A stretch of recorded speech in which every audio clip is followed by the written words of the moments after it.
During the Cold War, the KGB were answerable to the Communist Party, and it was a slightly more ideological, political operation, whereas now it's really like a private army for President Putin.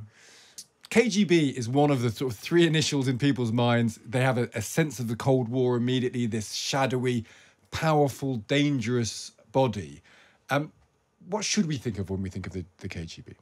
You should think about disinformation, because what their primary goal was to destabilize the West, basically try and not overthrow, but mainly destabilize and disrupt and discredit the Western governments during the Cold War.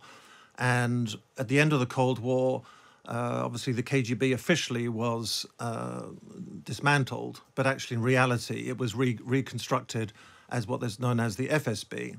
And so when Putin became president, the KGB in reality was still in play. And they used the same methods: disinformation, forgery of documents, recruiting agents of influence, surveillance, and they used the same operational methods, but it was just under a different guise. And the only difference, really, if you want to compare the current intelligence operations in Ukraine and under Putin with the old days of the KGB, the only real difference is the technology. And I think the other difference is that during the Cold War, the KGB were answerable to the Communist Party, and it was a slightly more ideological, political operation, whereas now it's really like a private army for President Putin. And he's a KGB man through and through, as you say. What about their competence? They were very big. There were always lots of KGB people. It was a big communist apparatus there, effectively. Was it competent? Was it as successful at what it tried to do? Well, for the KGB and for the Soviet Union, they believed in a kind of blitzkrieg of disinformation, leaking fake news, documents, surveillance, and they didn't mind if they weren't successful to like 50, 60%. So they would flood the world with forgeries and fake news. And if they just had small successes, they were happy. And so there was a lot of honey trapping, for example. They would put Western diplomats and Western intelligence officers, conservative MPs, Labour MPs under surveillance, and they would try and blackmail them. But it was at such a huge scale because, as you say, the KGB had vast numbers of resources, and hundreds of millions of pounds were poured into these operations, so that as long as they succeeded to some extent, they were happy.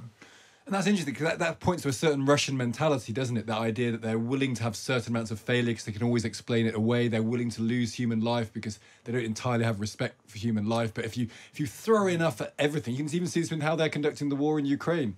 If you throw enough at it, maybe just by attrition, you might succeed. Yes, it was just relentless. And, I mean, Putin believes that war is just the continuation of politics by other means. And so it's just a relentless onslaught. And if there are casualties, then so be it. And you can trace this back in the history of the Soviet Union and Russia. You go back to the Second World War under Stalin. That's obviously a different situation because that was a defensive situation. But it was the same sort of mentality.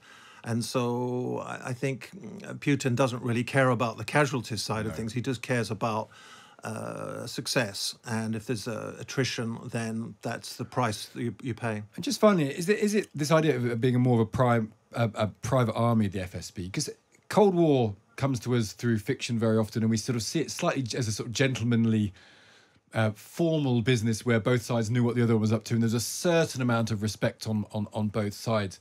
Was that ever true, and is it less true for the FSB than it was the KGB? I think it's less true for the FSB because FSB has been used more as a sort of almost personal political tool for Putin. And the main example of that is in late 1999 when Putin was still prime minister. He was not yet president, but there were these bombings of apartment buildings in Russia, and 300 people died when these apartment buildings exploded. It was a horrific incident.